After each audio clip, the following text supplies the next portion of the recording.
Hello everyone, আসসালামু আলাইকুম। সকলকে আমার চ্যানেলে স্বাগত জানাই। চলে আসলাম নতুন একটি ভিডিও নিয়ে।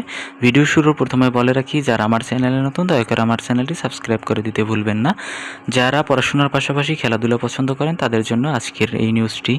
তো দেখেন, এখানে বলা হয়েছে পূর্ণাঙ্গ দলীয় অনুশীলনে ফিরলেন নেইমার, হাইতির বিপক্ষে খেলার সম্ভাবনা। তো এখানে বলা হয়েছে, দেখেন, নেইমারের প্রত্যাবর্তনের অপেক্ষা যেন শেষ হতে চলছে। দীর্ঘদিনের চোট কাটিয়ে অবশেষে ব্রাজিল জাতীয় দলের সঙ্গে পূর্ণাঙ্গ অনুশীলনে ফিরলেন দেশটির সর্বকালের সর্বোচ্চ গোলদাতা, যা সেলেসাও শিবিরে নতুন আশার সঞ্চার করেছে। বুধবার 17 জুন 2026 বিশ্বকাপে যোগ দেওয়ার পর প্রথমবারের মতো সতীর্থদের সঙ্গে অনুশীলন করেন নেইমার। যুক্তরাষ্ট্রের নিউ জার্সির মরিসটাউনে কলম্বিয়া পার্কে অনুষ্ঠিত অনুশীলনে তাকে বেশ প্রাণবন্ত দেখা গেছে। এ সময় তার সঙ্গে ছিলেন দলের দুই গুরুত্বপূর্ণ তারকা, মার্কিনিউস ও রাফিনিয়া।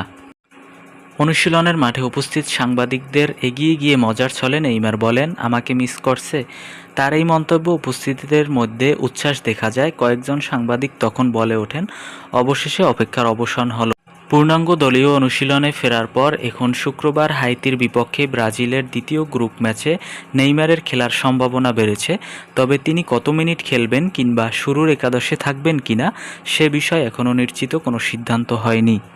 34 বছর বয়সী এই ফরোয়ার্ড মঙ্গলবার ব্যক্তিগত অনুশীলনে ফিরছেন।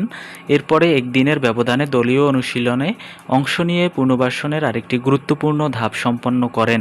নেইমারের ফেরার উষ্ণভাবে স্বাগত জানিয়েছেন তার সতীর্থরাও।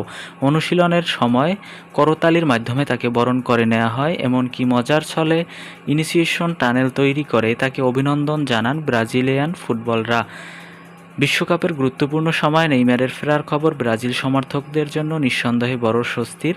এখন দেখার বিষয়, হাইতির বিপক্ষে ম্যাচের মাঠে নেমে তিনি কতটা প্রভাব ফেলতে পারেন।